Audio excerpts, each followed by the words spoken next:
So I'm really into juicing, and I do this thing where I take raw almonds, I soak them, and I run them through my juicer, and it grinds it up and makes this mixture that looks just like milk. And it's a way I can put it on cereal. I drink it, get tons of omega-3s. It's just beautiful almond milk, 100% raw, pure stuff. And it's nowhere near that stuff you buy in the store. It's like pure goodness. And I was looking at it and it looks so much like milk, I thought, I wonder if I can make ice cream out of this.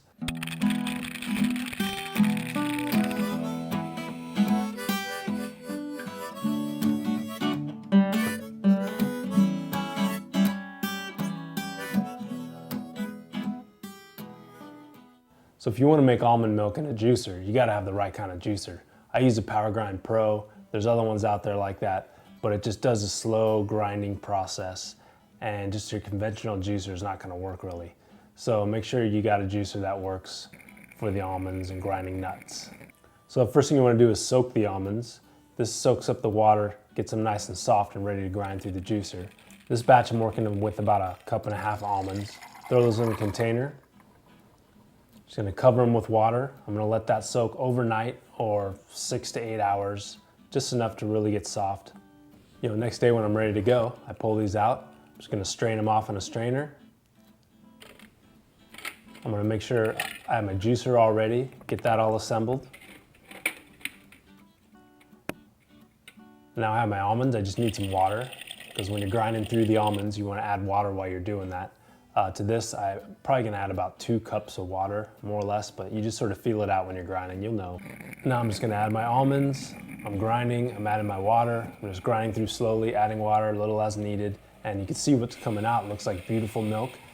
So once I got through that, I got a perfect 32 ounces, 4 cups of almond milk. So for the next step, you just get out a bowl. I'm gonna take some eggs. Luckily it's getting towards spring and I'm getting tons of eggs from the backyard, because this is gonna take 8 eggs for this 4 cups of milk. And we're gonna separate those out. So I wanna just take the yolks out. I'm gonna save the whites for a later use. We'll probably cook those up for breakfast. So in a bowl now I got my 8 yolks, and now I'm just gonna add 1/2 cup of sugar. I'm using an organic sugar. I'm gonna put in 2 tablespoons of honey. I'm just gonna whisk that up. Just whisk it like crazy, get it nice and, make sure all the sugar's dissolved. Everything's nice and smooth. And to that, we're gonna add some extract. I'm putting a teaspoon of vanilla extract, a teaspoon of almond extract. That's of course optional. You can use only vanilla if you want. Doesn't matter, but I really like that almond extract taste. And since we're using the almond milk, it's gonna bring out the almond flavors in our almond honey ice cream. So while we're dealing with that eggs, on the stove, I got my almond milk. And I'm heating that up just on a low heat. And we're just bringing it not to a boil, but just to enough to where it's nice and hot, and what they call scalding or whatever, but you don't want to totally kill it with a boil. Just get it warm and make it nice. And then we're gonna temper that into the eggs. And what that means is you pour it slowly as you're whisking, because if you pour it all too fast, what's gonna happen is the eggs are gonna cook, it's not gonna get smooth.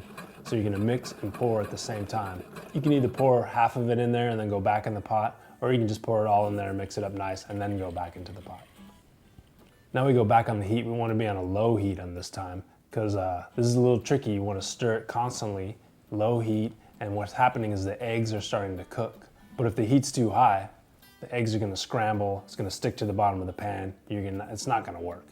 So low heat, stirring all the time. You're basically making a custard here, a nice custard sauce, and all you do is watch it, stir it, keep cooking. This is going to take a while. This takes like 10, 12 minutes. And what you're looking for is a thickness. So once it starts looking a little thick, you keep it going, and the trick is you hold up your spoon or your spatula, run your finger across, and if the line you made stays there, meaning that the custard doesn't just drip down and cover the line back up, if it stays there like that, that's when you know you're done or close to done. And just keep watching it, make sure it's nice and thick like that, but it's not thick like a pudding. It's still a sauce, but it's got a thickness to it, and it's that spoon test is really the way to tell. So once you think you're good, you turn off the heat, and then we're just gonna strain that out in case we got any sort of egg particles or anything left, a stray almond or something. But just strain that off and get that in, and then you have a nice bowl of your perfect custard. This is basically what you made as a creme anglaise sauce or a vanilla cream sauce. You could use this to garnish with a dessert. If you had a chocolate cake with this almond creme anglaise, that'd be beautiful. But that's also the base for ice cream. So this goes in a bowl and I'm just gonna chill this. There's two ways to do that. If you have a bigger bowl, fill that with ice, a little bit of water, put this bowl inside of that and then just stir, and that's gonna chill down really fast. Or you can just throw it in the fridge. Once it's cold enough that it's not steamy anymore, cover that up overnight. You don't wanna get like a skin on top of the custard. So keep it covered, but overnight. Next day, you're ready to make ice cream. And this, there's nothing to it other than you need some kind of ice cream maker. I got this cool one where it just kind of all does it together. It's its own unit, it cools. I don't need to deal with any ice or salt or any of that.